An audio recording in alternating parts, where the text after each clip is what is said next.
We are here with Ratna Singh, who is one of the spokespeople of the CJP. Hi, thank you so much for talking with us. I want to ask you, the first off, that can you give us an update on what has happened since yesterday? The government officially acknowledged what was going on over here. So, what do you have to say? I think government has been acknowledging about the moment this protest started. The first one, which was on 6th June, they did mention that they'll look into the need paper leak and everything. But since day one, the demand was intact, which was resignation of Dharmendra Pradhan, and that was because we want to create a culture of accountability. And till now, that is the demand we are going ahead with. Yesterday also, whatever was told by Narendra Modi, the Prime Minister of India, and other ministers in his cabinet. So whatever they're talking about, fast track codes and everything, that is, see, fast track codes have been there, and it is the role of judiciary. When judiciary feels that there is an urgency and we need to expedite the hearing, they themselves create fast track codes. So this is nothing important that he has declared.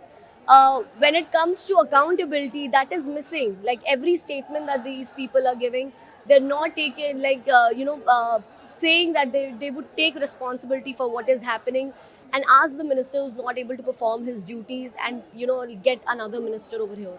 So that happened yesterday. Sonam sir, he broke his fast, and we are happy because we have been also requesting him to do that. It was more than 25 days. Today was 26th day if he would have continued.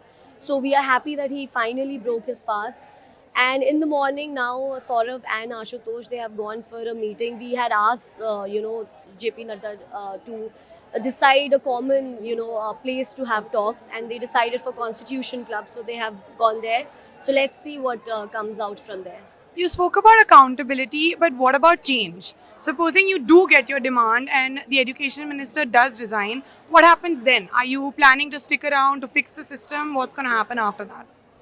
This is like the first we are talking about education system of this country. Of course, accountability is the first step. After that, reformation will be the thing that we are going to demand. And right now also, whenever we are discussing, we have a charter, we do put forward whatever extra reformation that we want to see. Of course, this is not something, reformation is not something which five of us or six of us can decide. We would need more people who are well versed with how the education system should be here. So all of that needs to be done, and it is an ongoing process. When accountability may they are taking so much time, so other process will also require time, and we are we want to do that, and it is not going to end only with the resignation.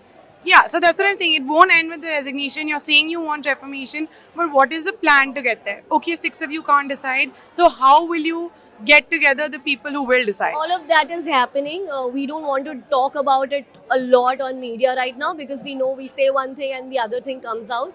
So all of that is happening. Right now, everyone is focused on this particular movement. As you know, it has, people have gathered over here in large numbers. So that is the focus right now. And you're speaking of large numbers, you have called for a nationwide protest today. How is that going? What are the updates on that? So we have volunteers in different states also. There are people who have reached out to us that they wanted to organize, a protest in their state. So all of that is being coordinated by one of our, volunteers only, and they are going to have a peaceful protest over there. That's good. That's the plan. Do you have any numbers to give us about how what showing up people are showing up? It's difficult to tell how many people will show up, so no idea. So speaking of peaceful protests, we have heard reports both from Bihar and Delhi that there are unruly or antisocial elements that are part of the protest and the gathering. So what is your response to that? How are you planning to manage that? See, we in Delhi, especially, if you notice, we have a van where we are always, we are asking our volunteers also, and in that van also, we keep saying that, stay away from people who are trying to disrupt this entire protest. We make sure that people who are there, they themselves, hand over those people to the police. Just that, from past 30 days, there was barricading, there was check, there was bag, frisking happening, everything was happening. But right now, at Jantar Mantar, it is a very sensitive zone right now because police is also not cooperating.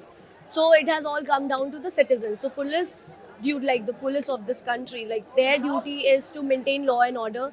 But if they are not doing that and detaining innocent people, so it's showing that maybe the state wants those antisocial elements to be a part of this entire protest and create disruption. So we are all like always requesting on our social media handles also, because it's not possible for us to go and check IDs of each and every person right now. So we are asking people to beware and take care of themselves and make sure that if they find anyone, they tell us, they inform us, and then we take action regarding that. Okay, so what action are you planning to take within your group of protesters? We have a group of lawyers. Any detail that we get, we forward it to them. Then they go ahead with that. Speaking of detaining, there are also different parties and who are either protesting or who are coming, showing support, commenting online. So, what do you have to say about the different political influences that are now becoming part of your movement? Do you think it's making it stronger? Is it diluting it? What do you have to say? See, I feel this is when this protest started was an open call for not just for students, not just like it was open for everyone in this country, because education is something which affects which is a major part of everyone's life. So our intention was that you have to keep your ideology aside. When you are here, you're not coming here with an agenda to promote yourself or anything, but to talk about student and the relief they want, the situation which is there in the country. So I feel the support from different political parties also is not, we have always said that we are not favoring any political party, or we are not coming from any political party. We are individual people, and we make sure that it doesn't come across as if they are showing the support over here, it comes across as if they are come here to tell us something, because whoever is coming here, they are just coming for the students. They come and talk to them and then they leave. You said this is a protest for everyone, a gathering for everyone. But I have heard many people, including Abhijit Tipke and Ashutosh Ranka, say that government अनपढ़ है और यहाँ के लोग पढ़े लिखे हैं. So is that a barrier that you're putting? What about people who are not educated but would like to be part of this movement, who have been showing support for you guys? This illiteracy that we have been talking about is not with respect to if you are educated or not. It's with respect to if you understand what the people of this country are demanding. So जब हम बोलते हैं कि आप अनपढ़ हैं, मतलब आपको समझ में नहीं आ रहा कि यहाँ पे क्या चल रहा है, और जो लोग यहाँ पे आए हैं उनको समझ में आ रहा है कि वो क्या changes देखना चाहते हैं. So it's not literally literacy, but illiterate in the sense that you don't know what the youth of this country wants and why people have gathered here.